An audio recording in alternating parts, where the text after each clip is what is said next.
we meeting? Jack, man. Will, who we meeting? Jack! Who's our main man? Jack! Who's our main man? Jack! Alright, so you may be wondering, who's Jack? Well, Jack is a business student, a computer science student, and most importantly, an entrepreneur that started a couple different businesses. And we're here to hear his stories from the trenches. Jack. Hey guys, what's up? And we are what?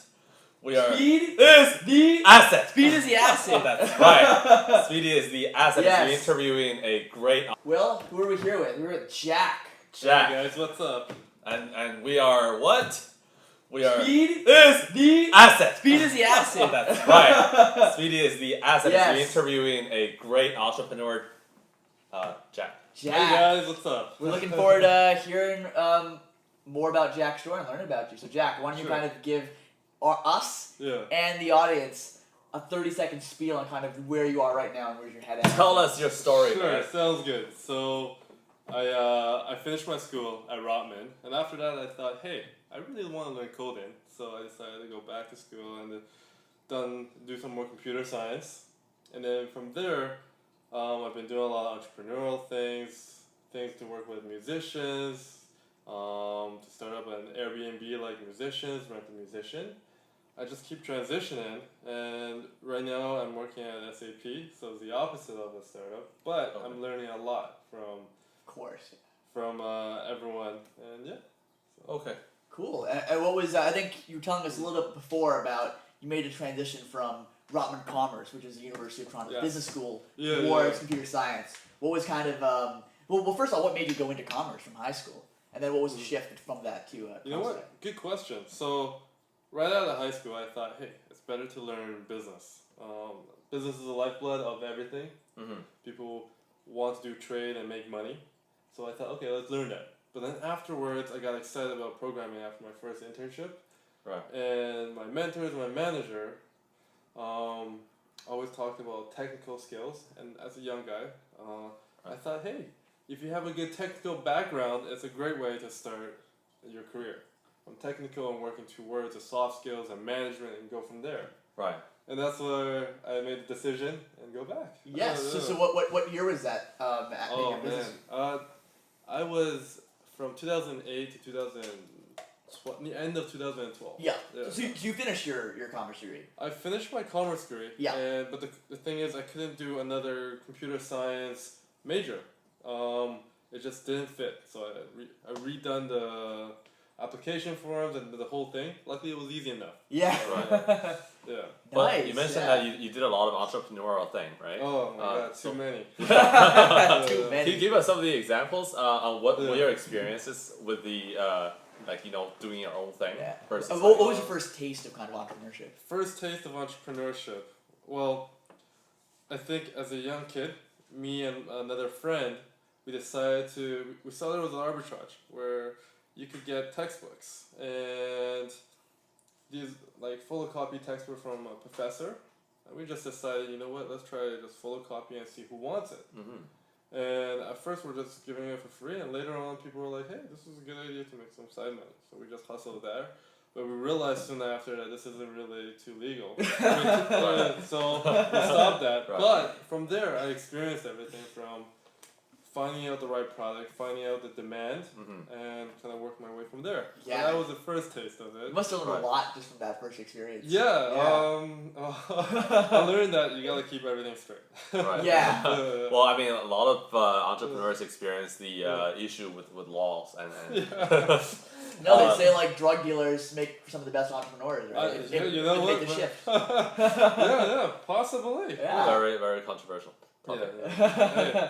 But that's okay. That's why we're here, I guess. And then how do you kind of evolve from I that? think about Facebook, right? Yeah. When Mark Zuckerberg did the face match thing in the beginning, he Yeah. was actually punished by Harvard. Well, not really punished, but like restricted by his school. Yeah. Exactly. Yeah. I'm not there yet, but I think, it's I think You need to there's a break some possibility. rules to kind of Exactly, to have learn. that advantage and to learn, exactly, yeah. Hopefully you don't break too big of rules, you know? Right. That's an interesting start. So Yeah. that's a really great model because you're getting it for free, or just the cost of printing, and you can sell it for a really Yeah, high price, so- right? I started from there, and afterwards I started looking for, okay, what do people actually need, and something that I could do. So we found out that hey, there's this small, medium-sized businesses have a bunch of loyalty and rewards. And, Air Miles takes way too long to implement at a mom-and-pop shop. Okay. With the power of mobile applications, let's create something for these mom-and-pop shops so that they could redeem rewards. And we went from there. So, Loyalty programs for restaurants. Yes, exactly. Cool, yeah. And we created some campaigns, happy hours, loyalty like stamp cards, but on your mobile phone, and birthday promotions, so customizable. Okay. So What's that like? So Mhm. you went from having this idea, right? Yeah. And then did you ask some of your friends who were also very passionate about programming to be on board? What or- point did you, so was this when you were in kind of Rotman in high school after in comp sci? So this was me before CompSci. Yeah. I've taken some CompSci courses Right. to know basic level of Python, but not merely enough to create a whole mobile app. But at that time, I decided to ask around, and I Right. thought, okay, I need to talk to someone technical enough to really continue and figure out what I could do with this idea. And Hold on, pause for a second. Did you hear that, guys? You don't need to know how to code. You just have to be able to find the people who know how to code, right? So we're really passionate about the Okay, fact that yeah. it's important to execute and Yeah. to jump and move.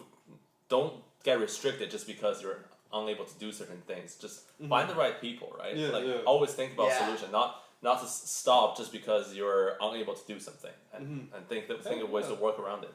exactly, I think that's everything about entrepreneurship. So Yeah. you guys are right on about that. Right. So after you find the people, was it did you sort of negotiate each person sort of the technical person has certain percent of the equity or So the equity, we never got there. Well, we didn't get there at that point. Right. So we decided to talk about the idea, try to prove something. Right. Luckily, I took a course on entrepreneurship, and you know what? It was telling me about writing business plans.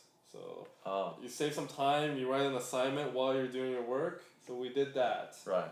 And then during the same time, we did a competitive analysis, and I did all that before I brought it to my friends who are technical enough to build it.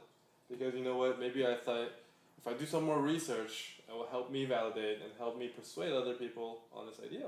So So you came to kind of to the developers, to your friends or to other people with Yeah. a business plan, this is exactly what we're gonna execute on, right? more or less, Yeah. it was Or more. a rough idea you could pitch. It was more of an assignment. Yes. B, it was kill two birds with one stone. So It's Right. true, yeah. did the research and wanted to see what they thought about it. Yeah, I think Yeah.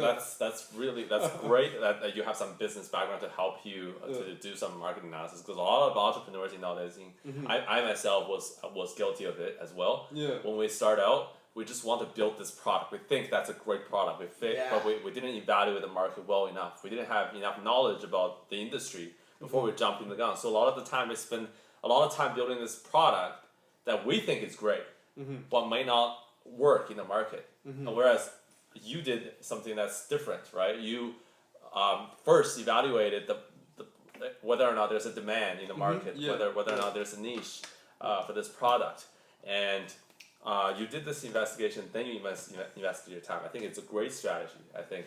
What do you think? Yeah, I think the biggest trap people fall in, especially as technical founders, is they just care too much about the product and they care too much about learning or implementing some technically challenging infrastructure, right?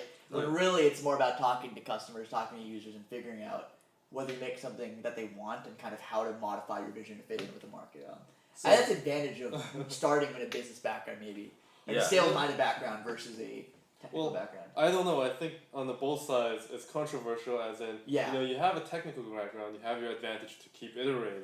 But with the business background, maybe you could do some of the strategic stuff. But I think you definitely need both parties in order to make it work. Yeah. It's that balance, yin and yang. Yeah, I would agree.